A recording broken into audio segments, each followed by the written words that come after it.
Do you have a flat chest? Do you feel like no matter how hard you try, your chest never looks good? Well, this is a video for you. Having a nice chest is one of the key things in having an aesthetic body. We can all agree that having a Dorito shape where we are small at the bottom but wide at the top is attractive. And to achieve this, we have to work on our chest. So with that, the first thing that you have to keep in mind is the fact that no matter what exercise you do, all exercises work on your chest. To give you a rundown, there's different spots on your chest that you can work on. There's your upper chest, your middle chest, and your lower chest. Oh, and there's also this part right here. Your upper chest is at the top. Your middle chest is like this line right here. And then your bottom chest is obviously like, at the bottom. You can probably guess which exercises work which muscle. For example, incline bench press is obviously gonna work more on the upper chest. Flies are obviously gonna work on your middle chest. But no matter what, each exercise works on the muscles of all of your chest. But if you wanna really show it, really be defined, one of the things that you have to keep in mind is the fact that the less body fat you have, the more it's gonna show. There's a difference between people who have titties and people who have a really nice chest. You can be big and lift like a lot of weight, have like a really high bench PR, but if most of your chest is fat, then it's not really gonna show or look good. Obviously, you shouldn't get to unhealthy amounts of body fat. I believe that 15% body fat is like the ideal body fat where you can show a lot of your muscles. But when it comes to your chest area, what makes it look good is three things: shape, size, and definition. When it comes to shape, that is not really something that you can control. That's something that's specific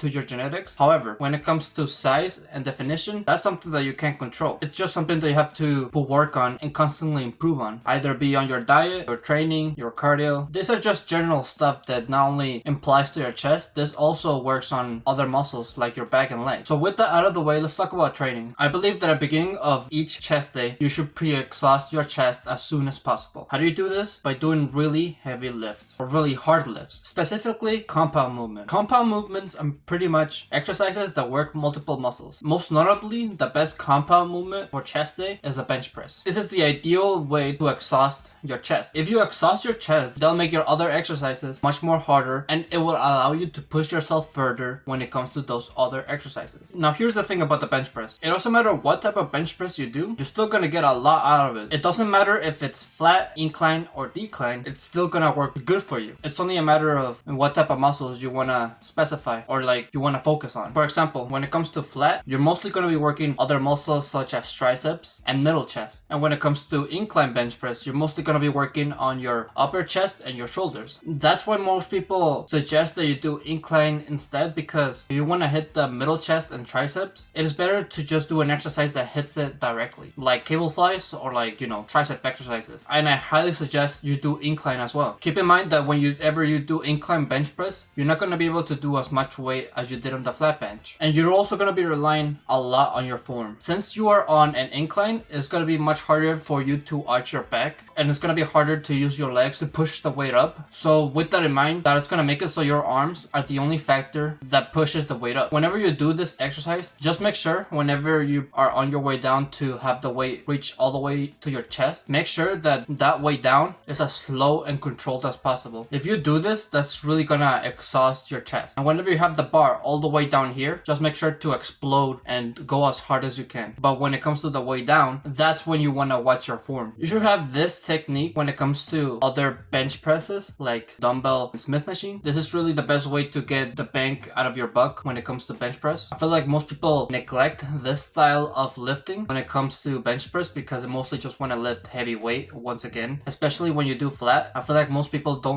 I rarely see people at the gym do slow and controlled reps when it comes to bench press. They mostly just try to bust out as many as possible. I'll be honest, I was kind of self-conscious because in order to do more controlled reps, you have to go down in weight. But once you do it, that feeling just goes away because you can tell that you're working harder than everybody else. It's gonna be painful, of course, but it's gonna be really worth it, and it's gonna make your chest look a lot more better. Something that I want to keep in mind, however, is out of normal barbell bench, Smith machine, and dumbbell bench press is gonna be one where you're gonna be working on multiple muscles as well, specifically your middle chest, because since you're squeezing the dumbbells together, that's gonna make it so you work on your middle chest as well. It's also the reason why when it comes to dumbbell, most people tend to do lower weight because it works multiple muscles, especially if you do incline. You're gonna be working on your shoulders, your upper chest, and your middle chest, so it's gonna be really hard. That's why it is really important to have a spotter. Actually, it's important to have a spotter at all, but it's really helpful if you have a spotter on dumbbell bench because they can help you on completing your reps. You can't really do this, I mean you can, but it's much more easier to do it it during dumbbell bench press. It's like you can do it during barbell, but it's gonna be really uncomfortable, really awkward, and I feel like not that many people know how to spot correctly when it comes to dumbbell bench press. But now that we're in the topic on working on our middle chest, I want to talk about the best middle chest exercises that you guys can do. Now, I believe there's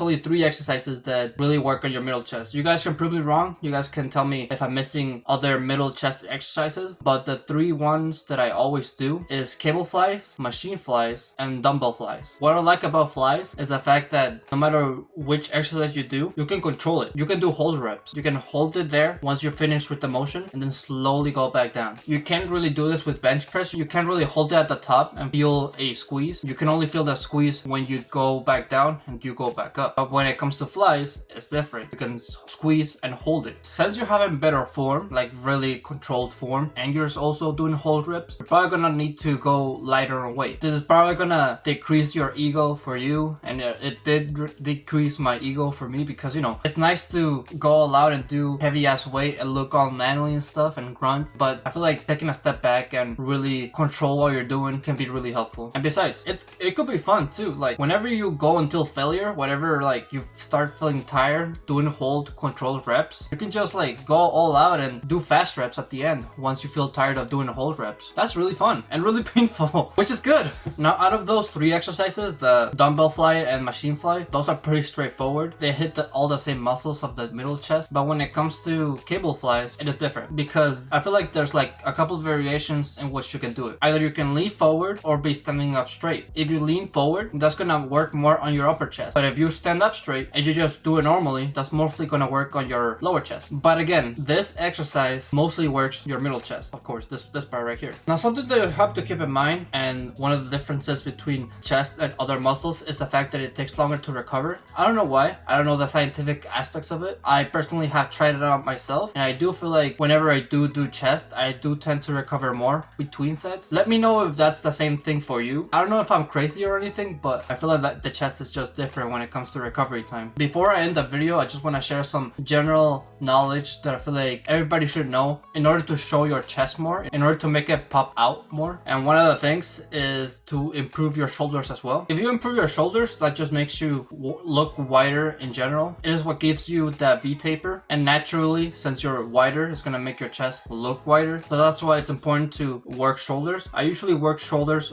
along with chest on the same day. I just feel like it's more convenient for me, at least. Fix your posture. A lot of people have a hunchback from looking at their phone and looking at the computer all day. They're mostly like, you know, like this, looking down. No, you have to like stand up straight and make your chest look wider. That's obvious stuff. I feel like most people just say, have your back straight, stand up straight, but nobody really says how to do so. We've been accustomed to doing this, but yet a lot of people complain about it, but they don't teach you how to fix it. For me, there's a couple of ways in which I have fixed it. One of the ways in which I have fixed it is just to constantly remind myself to have a straight back. I send like reminders on my phone. Like I look at other people, I look that they have a straight back, and that reminds me to do the same thing. Another way is to just be constantly active. Walk more. Simple as that. Just try to walk more, or like do more cardio, or also work on your back. Work on your back muscles. And the last thing that will make your chest pop out more is breathing deeply. I don't know if you have noticed, whenever you take a really deep breath, your chest just automatically looks bigger. It makes sense because you're having your body be expanded with air. But there's a way in which you can be in this constant state of deep breathing, and that is through meditation.